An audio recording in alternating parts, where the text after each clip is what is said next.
Hello, it's Mr. Muller for lesson 9-8, completing the square. So again, kind of like 9, 5, 9, 6, 9, 7, this is just a different way to find those zeros. So if you like setting it equal to 0 and graphing, or if you like setting it equal to 0 and using the square root or factoring, this is just another way to do it. And there's some things that you have to do first in order to do this. This isn't particularly my favorite method, but some of you might find it a little easier. First thing you need to do is find the constant term. So sometimes you'll get just something that looks like, let's make a box here, this, where it'll say find the constant term. And the way you do that is you take whatever your b is divided by whatever, this shouldn't be a lowercase 2, by whatever power your x is raised to, which is usually going to be 2, and by usually I mean always. So 6 divided by 2, which is going to be 3, and then 3 squared, which is 9. And that's how you figure out what that missing term is there. So kind of the same thing here. 8 divided by 2, which is 4. 4 squared is 16. So if they ever gave you a problem where that last term was missing, then that's what you would do, is just, is square it, or divide and then square whatever your answer is. So part of the homework is just going to be figuring out what that missing square is. Let's do a couple like that. So this would be 2 divided by 2, which is 1, 1 squared, which is 1. So if I ever did want to factor it out, I know my two answers would be x plus 1 and x plus 1. Because these are all perfect squares. Same thing here, I have 3 divided by 2. So, negative 6 divided by 2, which is 3, or negative 3. And then negative 3 squared is 9. So then when you wanted to factor it out, well, all these are perfect squares now. So now it has to be x minus 3, and then x minus 3. That's what I'm talking about. So this is why this helps figure out what's in those parentheses. Is then you can say, well, then my two zeros are 3 and negative 3. So that kind of helps with those steps a little quicker. Kind of same thing here. So if I wanted to get 12, well, 12 divided by 2 is 6, and then 6 squared is 36. So 36 would be in this square right here.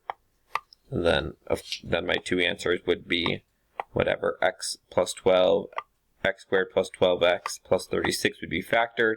And since we know they're both perfect squared, x squared is a perfect square, so just x times x. And now 36 is a perfect squared, so 6 plus 6. So that's one way that I like that can kind of help you figure out what the perfect squares are. But then the book kind of takes it a step further. That's a little confusing. So if I wanted to keep going with it, so if I wanted to do something like this, I would still need to figure out what my perfect square is there. So I would need to do 10 divided by 2, which is 5, and then 5 squared is 25. And so I would kind of rewrite this as x squared. Let's fix that squared.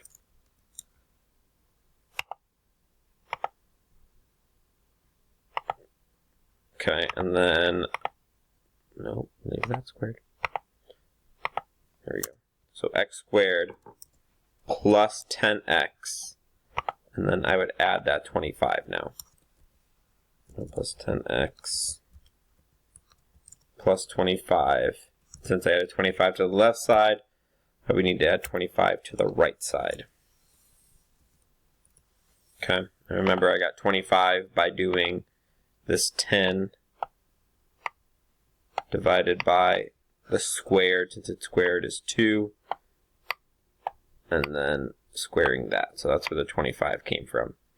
And now I can kind of solve it like this, where it's x squared plus 10x plus 25 really equals, then once I simplify that, 16. So I have x squared plus 10x plus 25 equals 16. And then you'll notice this left side is another perfect squared. So it's going to be x plus 5 squared equals 16. And then I would kind of take the square root from both sides. So that's going to go away. And then square root of 16 is 4. So I'm just left with x plus 5 equals, and it could be a positive 4 or a negative 4. So then that's kind of how I set up my two answers. So it could be a positive 4 or negative 4. So then I would subtract 5 from both sides. Subtract 5. And this is where I get my two answers. So I have 4 minus 5, which is going to be a negative 1. And then I have 4 minus a negative 5, which is going to be, or negative 4, sorry. Negative 4 minus 5, which is going to be a negative 9. So again, kind of a confusing way to do it depending on who you are. But that's just another way to figure out what my zeros are going to be for graphing.